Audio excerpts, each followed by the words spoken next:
डाव तर पुरता आमच्यावर उलटलाय, पण पत राखाय हवी. तरारा टिकून राहायलाच पाहिजे. जय जिंगराबा, जय जिंगराबा. लक्ष द्या रे इकडं. इकडं बघा, लय मोठा दिसते बर का आज म्या आणि गुरु जिंगरोबा लय खुश आहेत. आता आम्ही आमच्या शिष्याची या सकूची कसोटी घेतली वय, आणि आमच्या आशीर्वादानं त्यात ती उत्तीर्ण बी झाली. ही समधी जिंगरोबाची लीला आहे. जय जिंगरोबा. जय जिंगराबा. हे काय अर्ध्याच लोकांनी जय म्हणलं. नाही नाही नाही नाही, हे बरोबर नाही. या नागोजीला कोणाचाच बळी द्यायचा नव्हता, कोणाचाच नाही. ना त्या कोकराचा, ना गंगेचा, ना सकूचा, कोणाचाच नाही. आम्हाला फकस्त आणि फकस्त सकूची कसोटी घ्यायची होती आणि ती आम्ही घेतली. हा, आणि या सूर्याची ही फुलं झाली ती बी आमच्याच मंत्रशक्तीनं. आम्ही आमच्या मंत्रशक्तीनं गंगीला बरं केलं. आता कुणाला बी घाबरायची गरज नाही. घाबरायचं नाही कोणी, कारण यो नागोजी सदैव तुमच्या पाठीशी आहे. बोला.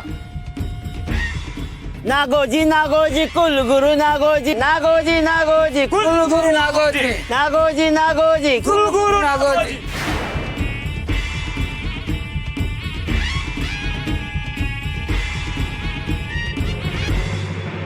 जास्त हुरळून जाऊ नग सखू. ही समधी लोक संत म्हणून तुझं रावळू बांधणार नाहीत, पण यो नागोजी तुझी तिरडी बांधल एवढं नक्की आहे. ध्यानात ठेव. नागोजी नागोजी कुलगुरु नागोजी. नागोजी नागोजी कुलगुरु नागोजी. नागोजी नागोजी कुलगुरु नागोजी.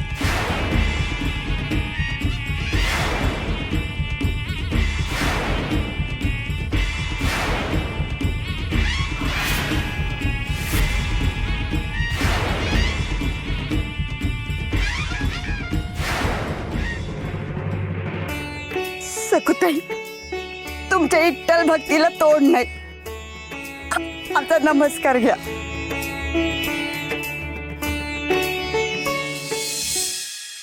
इट्टल इट्टल जय हरी. इट्टल इट्टल विठ्ठल जय हरी विठ्ठल. इट्टल इट्टल जय हरी. इट्टल इट्टल विठ्ठल जय हरी विठ्ठल. विठुरा, तुझे आभार कसे रे मानू मी. माझ्यासाठी किती काही केलंस. जनाबाईंसाठी सोळ्याचं पाणी केलंस. आज अगदी तशीच सूर्याला फुलांची वेल केलीस. खरंच जीवाभावाचा सखा आहेस रे तू. सखू, खरंच तू खूप गुणी आहेस. एवढं सगळं घडलं पण तू हुरळून नाही गेलीस, कृतज्ञ राहिलीस.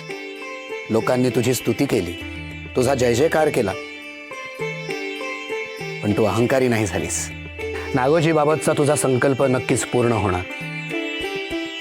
तुझ्यासारखी निर्मळ मनाची, निस्वार्थ, निष्कपट, उत्कट भक्तीने भारावलेली, मग तुझा संकल्प पूर्ण करण्याची जबाबदारी आम्ही घ्यायलाच हवी ना. घेतली. आई, अगं आई, काय झालं? एवढं घायकुतीला का आलायस? रमाईला ना सगळीकडे साप, विंचू, हिंगड्या दिसतायत. किंचाळते, अंगावरून झटकते. खूपच वाईट अवस्था झाली आहे ग. असं कसं होईल? अगं आई, मी माझ्या डोळ्याने पाहिलं. रमाईला भास होतोय, भास. घाबरून ती तैतै नाचतेय. बघितलंस ना केलेली पाप कशी भोवतात ती. आयुष्यभर आम्हाला नाचवलं, आता तिच्यावरच नाचायची पाळी आली. मी तर म्हणते भास कशाला, खरंच हिला साप आणि विंचू डसू देत. आम्हाला दिवसातून 100 वेळा नांगी मारत असते. चल बघूया चल. रमाई चल, सकूला खूप शोधलं, सकू घरात कुठेच नाहीये. नक्कीच माळावर गेली असेल. आपल्याला निघायला हवं. उगाच सकू बाबाजींच्या कार्यात विघ्न आणेल आणि बाबाजी तुला रागवतील. या अचानक साप विंचूक घरात कसे काय आले? ते तर अडगळीच्या खोलीत येणार होते.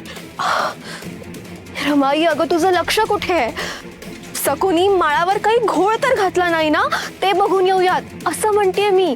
चल ना रमाई. अगं ऐकतेस का? सासूबाई खाली आवडती राणी आली, गाव गुंडारून आली. काय ग सखू, न सांगता कुठे गेली होतीस? क्षमा करा सासूबाई, पण न सांगताच जावं लागलं. अहो वेळच तशी आली होती. बाबाजी गंगा मावशीचा बळी द्यायला निघाले होते. मग मग तू काय त्यात खोडा घालायला गेली होतीस की बाबाजींना अक्कल शिकवायला गेली होतीस? तू काय जगाचा ठेका घेतलायस का ग? हा, की स्वतःला कोण एवढी मोठी समजतेस तू? दिगू काय म्हणाला होता? दागिने काढायचे नाही तो येईपर्यंत. मग ते वचन मोडून पळून गेलीस तू? अगं लाज नाही का वाटत तुला? तर तुझं सगळं थोबाडच रंगवते.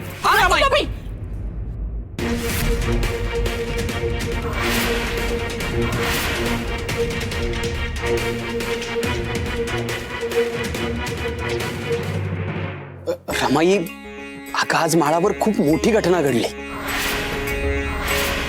आणि बाबाजींनी स्वतः सकूचं कौतुक केलं, तिचा सन्मान केला. तुला पण सकूचा अभिमानच वाटेल असंच सगळं घडलं.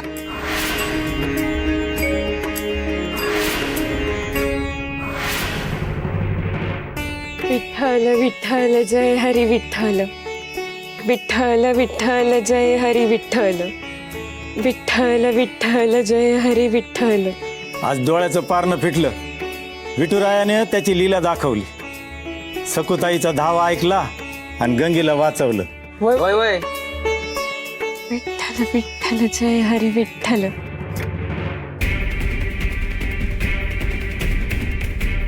अरे गंगे, छान पुसती कशाला? लागलेच राहू दे की. ह्या इटेला भीतीवर रेखलं म्हणून तर संकट झालं होतं ना आपण.